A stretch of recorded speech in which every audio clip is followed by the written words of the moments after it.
Hello everyone. તો દર વખતની જેમ આ વખતે પણ ઓગસ્ટ મંથની ડિક્લેરેશન આપણે લઈ લઈએ, બરાબર છે. તો મેં સૌથી પહેલાં તો લખ્યું છે અમેઝિંગ ઓગસ્ટ ડિક્લેરેશન. તો adjective is very much required. અને શા માટે આપણે ડિક્લેરેશન લઈએ છીએ એ બધી જ વાતો હવે તમને ખ્યાલ આવી જ ગયા છે.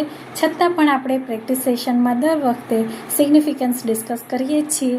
એવી જ રીતે આ વખતે પણ કરીશું. હું મારું ઈમેલ આઈડી ડિસ્ક્રિપ્શન બોક્સમાં આપી દઈશ. જે લોકોને બી જોઈન થવું છે એ લોકો જોઈન થઈ શકે આપણા ઓનલાઈન સેશન્સમાં, બરાબર છે.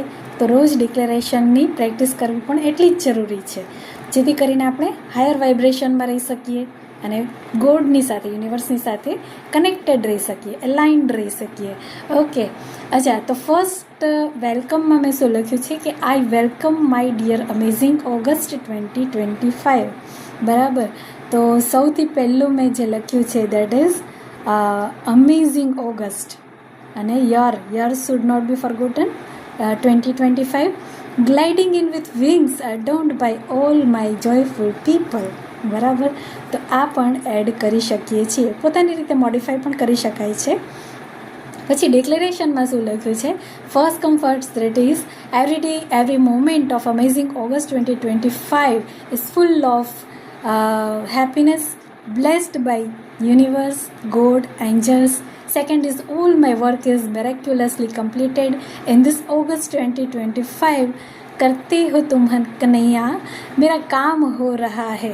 બરાબર. આપણે તો એફર્ટ્સ કરીએ છીએ, પણ ભગવાન તો હંમેશા આપણને સક્સેસ આપવામાં એ જ છે. બરાબર. તો third is my lovely amazing August 2025 is giving me lots of love, happiness, money, success, peace of mind, health, prosperity, better life, good relations, multiple source of income, positivity, abundance, so many things you can add the list, right. તો આ રીતે આપણે declaration ખૂબ જ સારી રીતે કરવું જોઈએ કે જેથી કરીને આપણો મંથ જે છે, ન્યૂ મંથ છે, એને હેપીલી વેલકમ પણ કરીએ તો આપણે ફિટ એન્ડ ફાઇન રહીએ, પીસ ઓફ માઇન્ડ પણ આપણને મળી જાય. બહુ બધી વસ્તુઓ ભગવાન આપણને આપી દે છે. તો મેં સક્સેસ સ્ટોરીઝ પણ એડ કરી છે.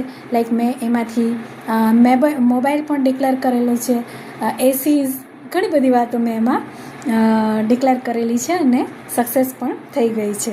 બરાબર છે. તો એના પ્રેક્ટિસ સેશન્સ આપણે કાલથી શરૂ કરીએ છીએ. I hope this video is helpful to you. Okay, thank you.